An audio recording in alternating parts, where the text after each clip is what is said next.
অনেক সময় না খুব একা লাগে, তাই না?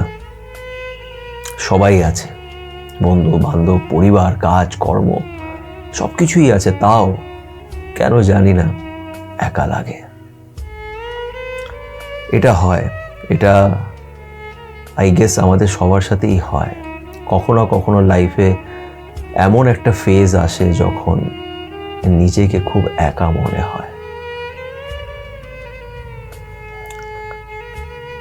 আর এই লোনলিনেস, এই একা সময় যখন হঠাৎ করেই কেউ আমাদের লাইফে আসে, তো সব কিছু যেন একটা ম্যাজিকের মতন পাল্টে যায়। লাইফটা আবার নতুন করে ভালো লাগতে শুরু করে, নতুন করে বাঁচতে ইচ্ছে করে, একটা এক্সাইটমেন্ট থাকে, একটা অদ্ভুত মনের ভেতরে খুশি থাকে। লাইফে যতই খারাপ সময় চলুক না কেন, আমরা খুব এক্সাইটেড থাকি, খুব ভালো লাগে শুধু এই মানুষটার জন্য। কিন্তু তারপরে যখন এই মানুষটা আবার চলে যায়, তখন যে কষ্টটা হয়, সেই কষ্টটা বলে বোঝানো যায় না। এবার বিষয়টা হচ্ছে, অনেক সময় একটা সম্পর্কতে দোষটা কারোরই থাকে না, তোমার না আমার। এই সময়, এই পরিস্থিতি আর আমাদের এই ভাগ্য, এই তিনটে জিনিস একটা সম্পর্ককে অনেক সময় পুরো হতে দেয় না। তখন খুব কষ্ট হয়। আজকে এমনই একটা গল্প তোমাদের সাথে আমি শেয়ার করব, যেখানে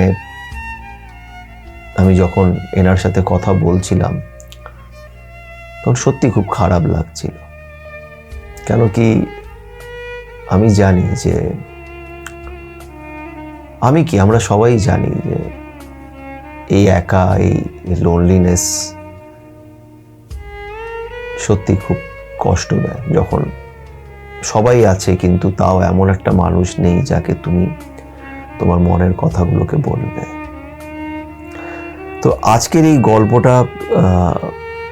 গল্পতে আমার অ্যাজ সাচ খুব একটা কিছু বলার নেই, শুধু গল্পটা তোমাদের সাথে শেয়ার করব।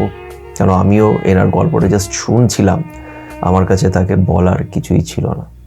জাস্ট একটা এক্সপিরিয়েন্সের জন্য, যেটা আমি বলেছি এর আগেও, যে আমি তোমাদের কাছ থেকে অনেক কিছুই শিখি।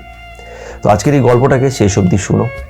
আর একটা ছোট রিকোয়েস্ট করবো, যারা যারা এখন পর্যন্ত আমার চ্যানেলের সাথে সম্বন্ধকে সাবস্ক্রাইব করোনি, তারা প্লিজ একটু আমার চ্যানেলটাকে সাবস্ক্রাইব করে দিও। তো চলো, আর সময় নষ্ট না করে আজকের এই গল্পটা শুরু করা যাক।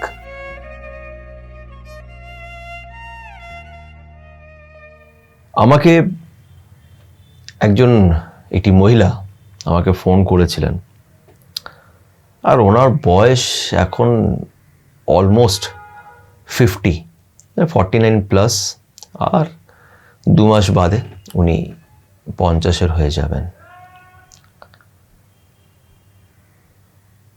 মহিলাটি একটি বড় মাল্টিন্যাশনাল কোম্পানিতে একটা বড় ডিপার্টমেন্টে কাজ করেন। ওনার হাজব্যান্ড প্রায় 10 বছর আগে, খুব কম বয়সী বলতে পারো, ওই সময় ওনার হাজব্যান্ড মারা গেছেন। এনাদের কোনো সন্তান কিছু নেই। ইনি এই মুহূর্তে নিজের মায়ের সাথে থাকেন, ভালো চাকরি করেন, টাকা পয়সার খুব একটা অভাব নেই, মানে ভালোই কাজকর্ম করছে, টাকা পয়সা বেশ ভালোই আছে।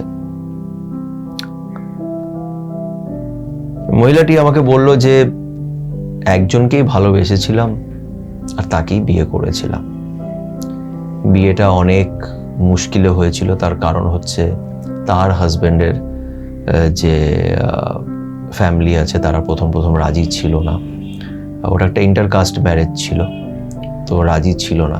মানে মহিলাটি বাঙালি, যার সাথে বিয়ে হয়েছে সেও বাঙালি ছিল। তো ইন্টারকাস্টে একটা প্রবলেম ছিল, তাই বিয়ে করতে খুব প্রবলেম হয়েছিল। তখন তাদের কাছে টাকা পয়সারও খুব প্রবলেম ছিল, ছেলেটারও ক্যারিয়ার খুব মানে সেরকম সাকসেসফুল তখন ছিল না। তো অনেক চ্যালেঞ্জেসের সাথে তারা বিয়ে করেছে, বেশ অনেকটাই দেরি করেই বিয়ে করেছে। কিন্তু শেষমেশ ওনার বর মারা গেলেন। বলো, যখন হাজব্যান্ড মারা গেছে তখন সত্যি খুব খুব কষ্ট পেয়েছিলাম, বিকজ আমরা বিয়ে করার আগে ভালো বন্ধু ছিলাম, অনেক বছরের রিলেশনশিপ ছিল, তারপরে গিয়ে বিয়েটা করেছি। আর শেষমেশ ও ছেড়ে চলে গেল, তো খুব কষ্ট হয়েছিল। অনেক প্ল্যানস ছিল আমাদের ভবিষ্যতে, এটা করব ওটা করব, সাথে ঘুরতে যাব। কিন্তু ওটাই হচ্ছে ব্যাপার যে আমরা অনেক প্ল্যানস করি, কিন্তু প্ল্যান করে খুব একটা লাভ নেই। যেটা আছে সেটা এখন আছে, এই মুহূর্তে যা করার করে নাও। কিন্তু এই টাকা পয়সার জন্য, ক্যারিয়ারের জন্য আমরা অনেক সময় অনেক কিছুই জাস্ট ভবিষ্যতের জন্য রেখে দিই, আর অনেক সময় সেটা পুরো হয় না। তো মহিলাটাও তাই বলছিল যে এরকম হাজব্যান্ড হঠাৎ করেই মারা গেলেন, তারপর থেকে একাই। বললো আমার কোনো সময় মনেও হয়নি যে কাউকে নিজের জীবনে আমার দরকার। আমি একাই ঠিক ছিলাম, ভালো ছিলাম, কাজকর্ম করছিলাম। কিন্তু হ্যাঁ, একা চলতে চলতে মাকে দেখতে দেখতে, মা যেহেতু অনেকটাই বয়স হয়ে গেছে, মাকে দেখে রাখতে হয়। কাজ থেকে এসে মার জন্য একটু রান্নাবান্না করা, এগুলো সবই করি। তো একঘেয়া চলতে চলতে চলতে চলতে অনেক সময় নিজেকে এতটাই একা মনে হতো যে ভালো লাগতো না। মনের ভেতরে অনেক কথা, অনেক কিছু আছে যেটা একটা মানুষের সাথে আমি শেয়ার করতে চাই, আর সাধারণত আমরা সবার সাথে কথা শেয়ার করতে পারি না। বললো আমার রিলেটিভস অনেক আছে, আর তারা খুব ভালো, আমার কাজিনসরা আছে, তারাও খুব ভালো, আমার ফ্রেন্ড সার্কেল অনেক বড়, যেহেতু আমি এত বড় কোম্পানিতে কাজ করি, আমার আন্ডারে অনেকজন কাজ করে, তাদের সাথে আমার খুব ফ্রেন্ডলি রিলেশনশিপ আছে। তো ঘুরতে যাই, কথা বলি, সবই করি, কিন্তু মনের ভেতরে কিছু কথা, একটা লোনলিনেস এমন আছে যেটা কারোর সাথেই শেয়ার করতে পারি না। সবাই থাকা সত্ত্বেও একা মনে হয়। মাঝে মাঝে খুব কষ্ট হয়। তো আমি ওনাকে জিজ্ঞেস করলাম, যখন আপনার কষ্ট হয় তখন আপনি কি করেন?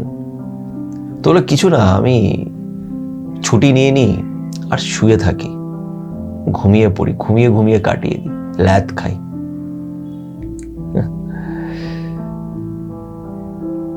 অনেকটা আমিও এরকম করি, বা মানে করেছি। যখন খুব কষ্ট হয় তখন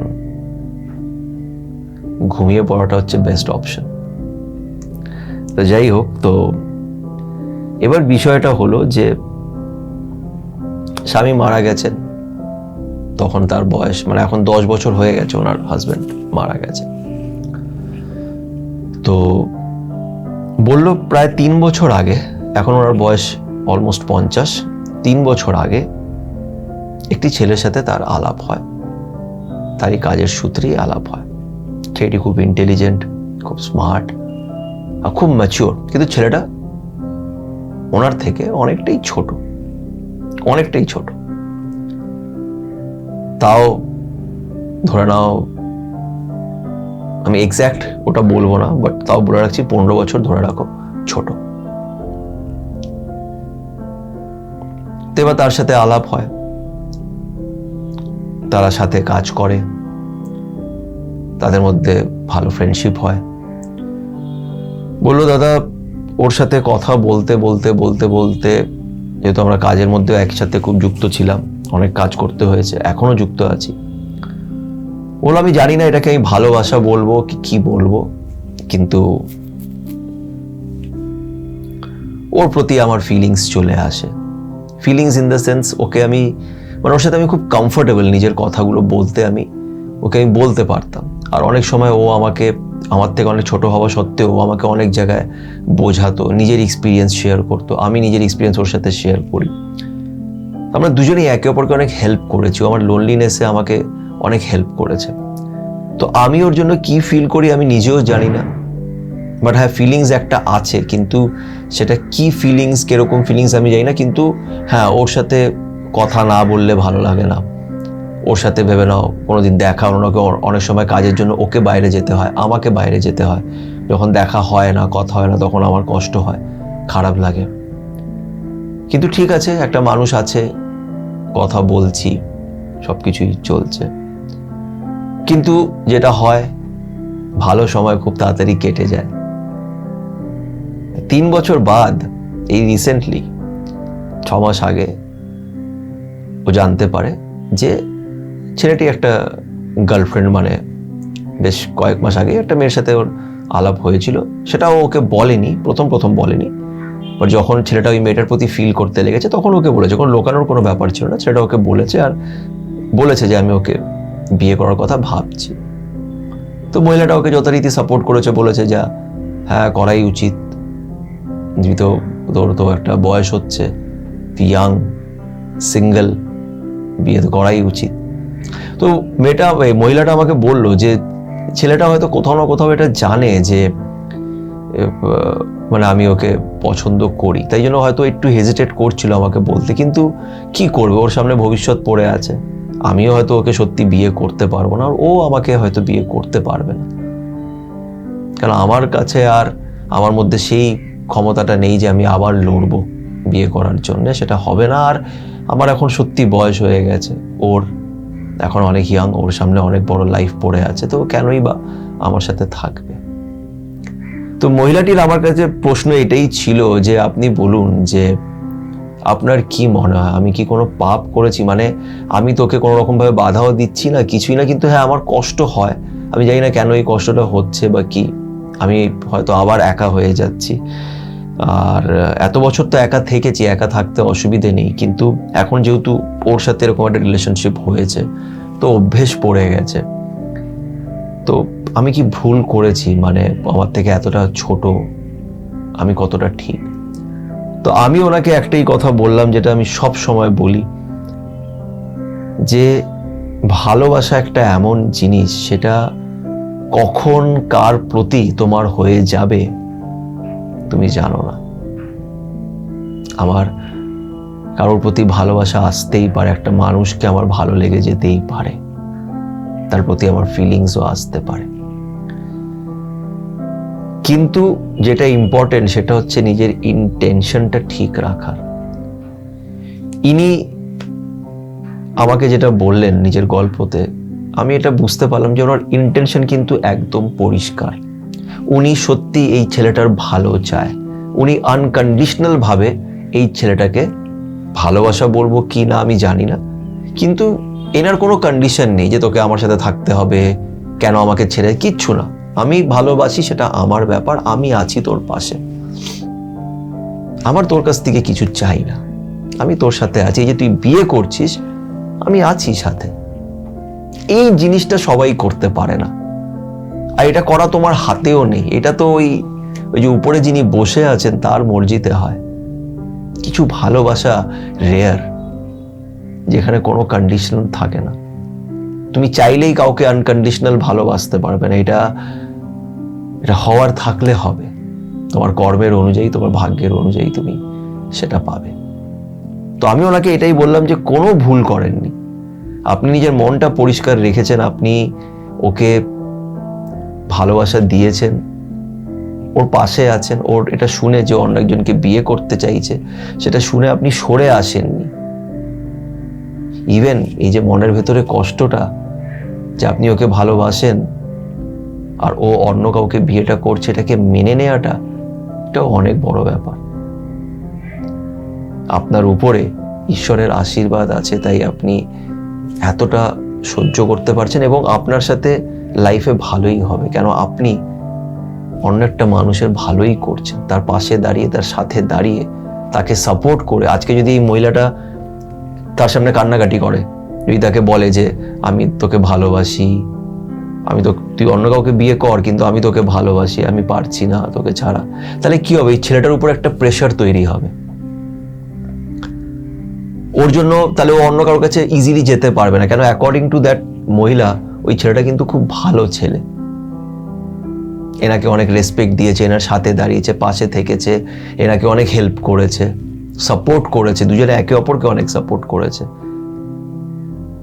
এমন ক্ষেত্রে এই মহিলাটা যে তার উপরে প্রেশারটাও ক্রিয়েট করছে না, তাকে কিন্তু ফ্রিলি যে তুই বিয়ে কর, আমি আসবো বিয়েতে, আর আমরা এরকমই ভালো বন্ধু থাকবো, কিন্তু ভেতরে ভেতরে তার কষ্ট হচ্ছে।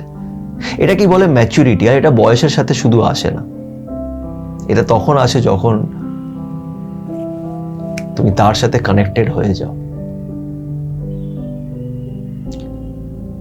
আমি মহিলাটাকে একটা কথাই বললাম যে আমি যখন একা ফিল করি, যে আমার পিছনে এই যে আছেন জগন্নাথ, বা তুমি যাকেই মানো, উনি একটা অদ্ভুত পাওয়ার, একটা শক্তি তোমাকে দিয়ে দেয়। আমি বুঝতে পারি যে উনি আমার কথা শুনছেন, তো সেরকম ভাবে একা লাগে না। স্পিরিচুয়ালি কানেক্টেড হওয়াটা খুব দরকার। তো আমি ওনাকে তাই বললাম যে আপনি ওনার সাথে, আপনি ওই ছেলেটার সাথে থাকুন না, কি আছে, অ্যাজ এ ফ্রেন্ড থাকুন। আপনাকে কে বলছে আপনি একা হয়ে যাবেন? একদমই না। ও তো আপনার সাথে কথা বলবে, সম্পর্ক রাখুন। ভালো চিন্তা ভাবনা আপনার, আপনি খুব ভালো চিন্তা ভাবনা করেন, নিশ্চয়ই আপনার সাথে লাইফে ভালোই হবে। আপনি এই বয়সে কাজ করছেন, নিজের পায়ে দাঁড়িয়েছেন, নিজের মাকে দেখছেন, you are a successful person. সবকিছু ভালো হবে, এটাই আমি ওনাকে বললাম। আর এটাই ওনার কাছ থেকে, ওনার গল্প শুনে আমি খুব পজিটিভ ফিল করলাম, ভালো লাগলো ওনার কথা শুনে। তো আশা করছি তোমাদের এই গল্পটি ভালো লেগে থাকবে। যদি সত্যি ভালো লেগে থাকে তাহলে একটু লাইক করো, আমার চ্যানেল সাথে সুমন্তকে সাবস্ক্রাইব করো, কমেন্ট করে জানিও তোমাদের কি মতামত, তোমাদের কেমন লাগলো এই গল্পটা। আর সবাই পজিটিভ থেকো, তার উপরে বিশ্বাস রেখো এবং ভালো থেকো।